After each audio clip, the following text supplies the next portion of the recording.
Hello students, very good morning all of you. आज फिर से मेरे चैनल में आपका स्वागत है। जो बच्चों ने अभी तक मेरा चैनल सब्सक्राइब नहीं किया, शेयर नहीं किया, तो उनसे अनुरोध है कि वो अपना चैनल सब्सक्राइब कीजिए, लाइक कीजिए और ऐसे ही चैनल पे मोटिवेट करते रहिए। आपके कमेंट्स आ रहे हैं, बहुत अच्छा ट्रिक्स हो रहा है। तो आज ही मैं आज आपको और एक अमेजिंग ट्रिक्स लेके आया हूँ और सॉल्ट से रिलेटेड। तो हम आज देखने वाले हैं particularly the salt topic, that is the particularly salt solution reaction on NaOH on NaOH. So this is our topic, boys. Today's topic is the salt solution reactions on NaOH। तो sodium hydroxide के साथ में अगर अलग अलग salts का reactions होता है तो हमें कौन से कलर के कंपाउंड्स बनते हैं और उसका नेचर ऑफ पीपीटी कैसे बनता है, ये भी थोड़ा सा कंफ्यूजिंग होता है बच्चों के लिए। लेकिन मैं अभी आज बहुत ही बढ़िया ट्रिक्स आपके लिए लेके आया हूँ। चलो देखते हैं एक वन बाय वन क्या क्या है सॉल्ट्स, क्या क्या कलर दिखाता है हमें और वो कैसे हमें याद रखना है। तो इसके लिए भी क्या ट्रिक्स है वो अभी आपके समझ में आ जाएगा। So first salt that is the calcium salts. तो कैल्शियम सॉल्ट के साथ में रिएक्शंस करने वाले बच्चों कैल्शियम, तो कैल्शियम सॉल्ट से रिलेटेड देखने वाले कैल्शियम Ca2+ का सॉल्ट रहता है। तो इसके लिए आप कैल्शियम नाइट्रेट ले सकते हैं। तो कैल्शियम नाइट्रेट अगर आपने ले लिया CaNO3 ट्वाइस कैल्शियम नाइट्रेट्स अगर ले लिया तो उसका रिएक्शन हम करने वाले हैं NaOH पे।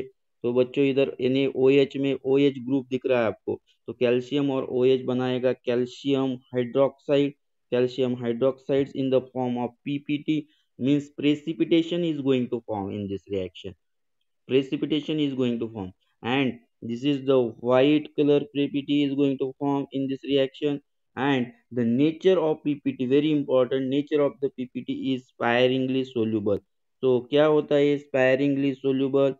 Sparingly means not completely dissolved, sparingly soluble। so sparingly soluble ppt आपको इसमें मिल रही है, स्पायरिंगली सोल्यूबल। तो ये जो पीपीटी बन रही है ये कम्प्लीटली डिजोल्व नहीं होती। स्पायरिंगली सोल्यूबल पीपीटी कम्प्लीटली डिजोल्व नहीं होती, याद रखो। तो ये पीपीटी आपको बन रहा है कैल्शियम हाइड्रोक्साइड का, तो व्हाइट कलर का है। ये आपको इधर याद रखना है। तो कैल्शियम के साथ में NaOH बनाता है स्पायरिंगली सोल्यूबल पीपीटी, ये भी आपको इधर याद रखना है। सेकंड सॉल्ट दे रहे हैं हम बच्चों, that is the ferrous salt, particularly ferrous. तो फेरस आपको मालूम है Fe2+ का होता है फेरस सॉल्ट। तो Fe2+ के साथ में अगर अगर एग्जाम्पल लिया हमने ferrous sulphate FeSO4 ferrous sulphate, ferrous sulphate का रिएक्शन लगाने वाले हैं NaOH के साथ में। जैसे कि मैंने आपको बताया NaOH के साथ में रिएक्शन देख रहे हैं। अगर FeSO4 का फेरस सल्फेट के NaOH का साथ में रिएक्शन होता है तो फेरस और OH ग्रुप आ जाएगा, तो बन जाएगा FeOH ट्वाइस। फेरस का वैलेंसी 2 होता है, इसलिए इधर देखो, और हाइड्रोक्साइड का भी 2 ही रहेगा, ठीक है। तो अभी ये जो फेरस सल्फेट का कलर है बच्चों, आपको मालूम है Fe आ गया है उसमें, तो उसका कलर कौन सा होगा? पेल ग्रीन, पेल ग्रीन कलर का होता है। और ये जो फेरस हाइड्रोक्साइड बच्चों बना है ये होता है dirty green, dirty green colour का। ये पीपीटी बन रहा है, ये पीपीटी बन रहा है, इसलिए एरो हम नीचे दिखा रहे हैं पीपीटी का। आपको मालूम है एरो सिंबल्स, तो पीपीटी का मीनिंग है वो एरो डाउन साइड। और ये जो पीपीटी बन रहा है ये पीपीटी इनसोल्यूबल होता है, इनसोल्यूबल। तो इनसोल्यूबल पीपीटी बना रहा है आपका फेरस सल्फेट NaOH के साथ में। याद रखो nature of PPT is insoluble, insoluble PPT is going to form with ferrous sulphate. तो फेरस के साथ में इनसोल्यूबल पीपीटी बना रहा है, वेरी इंपॉर्टेंट। और देखते हैं आगे, फेरिक सॉल्ट अगर ले लिया हमने, ferric salt, ferric Fe3+, ferric salt के साथ में क्या रिएक्शन बनेगा? आप फेरिक के लिए कोई भी सॉल्ट ले सकते हैं, for example ferric chlorides FeCl3। तो फेरिक के 3 चार्जेस होते हैं, इसलिए क्लोरीन एडजस्ट किया है उधर। FeCl3 के साथ में क्लोरीन पे 1 चार्ज होता है, तो वो बैलेंस से बैलेंस हो जाएगा, वो आपको मालूम ही है। अभी इसका रिएक्शन हम लगाने वाले हैं NaOH के साथ में। NaOH के साथ में अगर रिएक्शन हो गया इसका तो क्या बनेगा, तो very important, FeOH thrice, FeOH thrice means क्या बनेगा, ferric hydroxide in the form of PPT बच्चों, वेरी इंपॉर्टेंट। और इसका कलर अगर देखा तो ये आपको मालूम है, फेरिक यानी ये येलो कलर का होता है, येलो येलो कलर का होता है, आपको मालूम है। और ये जो पीपीटी बन रहा है तो रेडिश ब्राउन पीपीटी, ये पीपीटी बन रहा है रेडिश ब्राउन कलर का पीपीटी बन रहा है। और इम्पोर्टेंट थिंग इसमें ये है कि अगर ये पीपीटी बन गया तो इसका नेचर कैसे होगा, तो ये होगा insoluble type of PPT which is going to form in NaOH।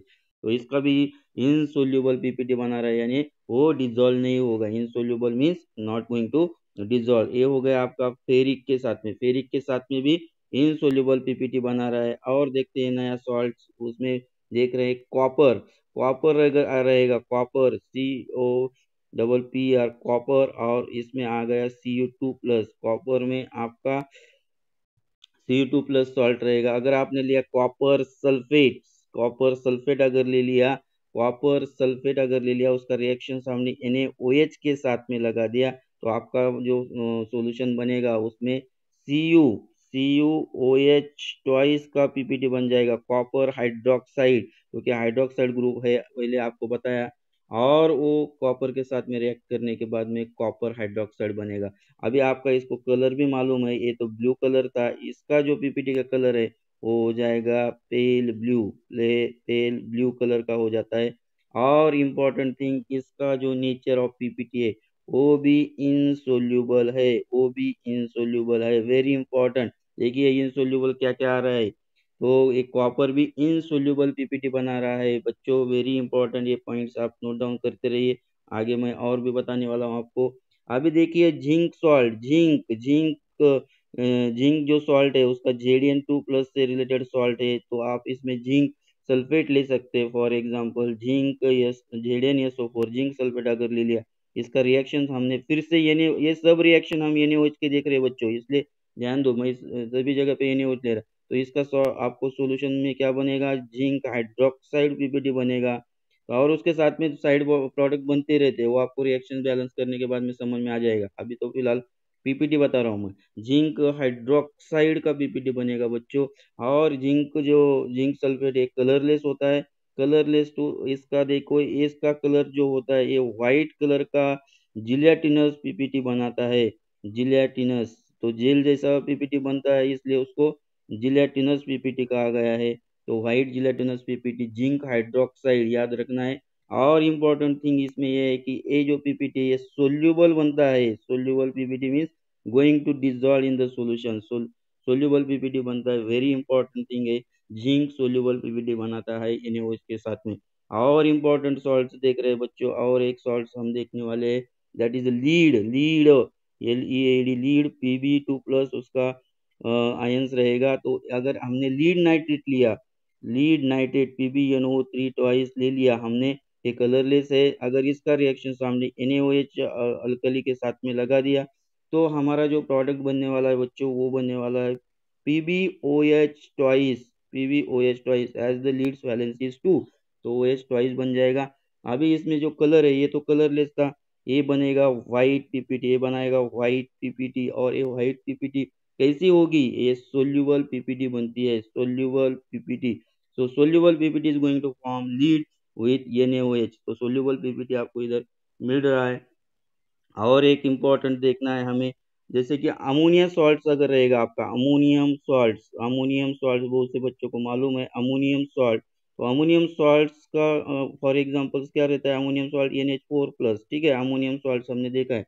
तो अमोनियम सॉल्ट्स का अगर रिएक्शंस लगा दिया, तो फॉर एग्जांपल्स अमोनियम क्लोराइड ले लिया या NH4Cl ले लिया, और उसका रिएक्शंस अगर हमने NaOH के साथ में रिएक्शंस लगा दिया, तो बच्चों इन प्रेजेंस ऑफ हीट रहेगा इसको कंडीशन, तो इसमें हमें बनता है प्रोडक्ट सॉल्ट बनेगा, एक तो प्रोडक्ट सॉल्ट बनेगा NaCl प्लस H2O। और वेरी इंपॉर्टेंट प्रोडक्ट बच्चों NH3 गैस इसमें बन रहा है, NH3 गैस, तो गैस इसमें लिबरेट होता है अमोनियम सॉल्ट्स के साथ में, अगर NaOH का रिएक्शन लगा दिया तो अमोनिया गैस लिबरेट हो रहा है, वेरी इंपॉर्टेंट, एग्जाम में पूछते हैं ऐसे क्वेश्चन, ठीक है। तो आपको इधर मालूम होना चाहिए कि अमोनियम सॉल्ट के साथ में अमोनिया गैस लिबरेट होने वाला है। तो ये हो गए बच्चों आज के कुछ सॉल्ट्स, यानी वो इसके साथ में क्या क्या बनाते हैं, कौन से सॉल्ट्स, ये हमें मालूम होना चाहिए। कैसे कलर्स बनाते हैं, नेचर ऑफ पीपीटी कैसे बनाते हैं, अभी ये हमको फिर से एक बार ट्रिक्स में देखना है, कैसे याद करना है सर ये। ठीक है, तो अभी मैं ट्रिक्स बता रहा हूँ। देखो आपने पहले मैंने बताया था कैल्शियम सॉल्ट Ca2+ का सॉल्ट लिया था, उसका पीपीटी मैंने बताया था स्पायरिंगली सोल्यूबल, स्पायरिंगली उसका पीपीटी का नेचर बताया था। देखो याद होगा आपको, स्पायरिंगली सोल्यूबल पीपीटी बनाया था। तो ये याद रखने के लिए एक ट्रिक्स है। ट्रिक्स में कैसे रखोगे, ध्यान में देखो। कल सपना, कल कल सपना सोई, कल सपना सोई, कल सपना सोई, इसका मीनिंग कैसे लेना है। देखो कल सपना सोई, कल मीन्स कैल्शियम, सपना मीन्स स्पेयरिंगली, सपना, सपना मीन्स स्पेयरिंगली, सोई का लेना है सोल्यूबल।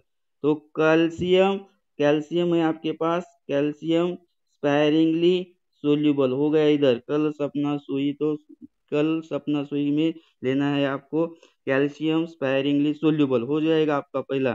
ठीक है, और देखिए, और दूसरा सेंटेंस में हमने दूसरे सॉल्ट्स चेक किए थे, उसमें हमको क्या मिला था, Fe2+ यानी फेरस, फेरिक, और आपका जो फेरस है Fe2+, फेरस, फेरिक, Fe3+, और कॉपर Cu2+, आपको कौन सा देता है पीपीटी का नेचर, इनसोल्यूबल देता है। ये तीनों मिला के आपको इनसोल्यूबल पीपीटी देते हैं, याद रखिए। ये तीनों Fe2+, Fe3+ और कॉपर 2+ इनसोल्यूबल पीपीटी देते हैं। इसलिए इसके लिए ट्रिक्स याद रखना है, फंसकर, फंसकर, फंसकर, फंसकर फिर से, फंसकर फिर से कुत्ता, फंसकर फिर से कुत्ता इंसानों में आया, इंसानों में आया, फंसकर फिर से कुत्ता इंसानों में आया, इसका मीनिंग क्या आ गया। देखो अभी मैं बता रहा हूँ आपको, वेरी इंपॉर्टेंट ट्रिक्स है। फंसकर के लिए लेना है आपको Fe2+, फिर से मीन्स Fe3+, फिर से Fe3+, कुत्ता मीन्स Cu2+, और उसका पीपीटी बनता है इनसोल्यूबल, इंसानों में, इंसानों में के देखिए स्पेलिंग लिखकर, तो आ जाएगा आपका इंसानों में, इंसानों में इनसोल्यूबल। ऐसे आपको ये सेंटेंस याद रख के ये तीनों जो सॉल्ट्स के पीपीटी है उसका नेचर आपको इजीली अवेलेबल हो जाएगा और इजीली ध्यान में रह जाएगा आपका। ठीक है, और ट्रिक्स में बताया मैंने, और Zn2+ बच्चों और Pb2+, ये कैसी पीपीटी बनाता है, ये जो बनाता है ये सोल्यूबल पीपीटी बनाता है, अभी तो मैंने बताया आपको। तो ये कैसे ध्यान में रखेंगे आप, इसको ध्यान में रखने के लिए आपको इजीली बता रहा हूं मैं। जिंगर और प्रभास, जिंगर और प्रभास, जिंगर और प्रभास, तो ये नाम है, कोई भी नाम लिया है मैंने याद रखने के लिए। जिंगर और प्रभास ने क्वेश्चन के सॉल्यूशन दिए, क्वेश्चन के सॉल्यूशन दिए, सॉल्यूशन दिए, देखिए आ जाएगा आपका इसमें सॉल्यूशन निकाला या दिए भी निकल लिख सकते हैं आप। तो जिंगर में आ गया जिंक, जिंक, प्रभास में आ गया पीबी। ठीक है, प्रभास पीबी, और क्वेश्चन के आपको क्या चाहिए था, पीपीटी सोल्यूबल था ना आपका, तो आ गया जिंगर और प्रभास ने क्वेश्चन के सॉल्यूशन दे दिए। तो बच्चों हो गया रेडी आपके सामने, जिंक और पीबी अगर आ गए तो ये नहीं, उसके साथ में क्या है उसका सोल्यूबिलिटी, क्या है उसका सोल्यूबल है वो उसका पीपीटी, तो ये बन जाएगा। और लाख आखिरी में मैंने बताया था NH4+ आयंस, NH4+ आयंस क्या होता है, अमोनियम, अमोनियम क्या मुझे दिखाता है, तो अमोनिया गैस दिखाता है बच्चों, ये मैंने आपको फाइनली बताया था। तो ये कैसे याद रखोगे आप रखेंगे याद में, अमन से, अमन से अमन रहेगा, अमन से अमन रहेगा। तो ये कैसे याद रहेगा, अमन से अमन रहेगा means what, Aman means what, Aman means ammonium, ammonium salt से क्या बनता है आपका, अमोनिया बन रहा है, तो अमन से अमन रहेगा। वेरी इंपॉर्टेंट ट्रिक्स बच्चों। तो आपके सॉल्ट्स और ये पर्टिकुलरली जो NaOH के साथ में अलग अलग पीपीटी का नेचर जो पूछते हैं, इसलिए ये मैंने ये सेंटेंस बताया है। देखो फिर से एक बार मैं बता रहा हूँ, कैल्शियम के लिए कल सपना सोई, Fe2+, Fe3+, Cu2+ के लिए इंसोल्यूबल पीपीटी बनाता है, इसलिए बनाया। फंसकर फिर से कुत्ता इंसानों में आया, और फिर हमने देखा Zn2+, Pb2+ का जो पीपीटी होता है उसका होता है सोल्यूबल। तो सोल्यूबल के लिए हमने बताया जिंगर, प्रभास ने फिर क्वेश्चन का सॉल्यूशन निकाला, और लास्टली मैंने बताया था कि अमोनियम आयंस जो अमोनिया गैस देते हैं उसके लिए सेंटेंस बनाया, अमन से अमन रहेगा। I hope you enjoy my particular this trick, और ये आपको बहुत काम में आ सकता है। जो बच्चों को याद नहीं रहता तो वो उन्होंने ये ट्रिक से ही अपना पढ़ाई करते रहना है। ऐसे मैं नए नए वीडियोस लेके आऊंगा, इसलिए मेरे चैनल को सब्सक्राइब कीजिए, लाइक कीजिए और शेयर भी कीजिए, जिससे और भी लोगों को पता चलेगा कि हाँ कुछ तो नया बन रहा है अभी। Thank you all of you, have a nice day.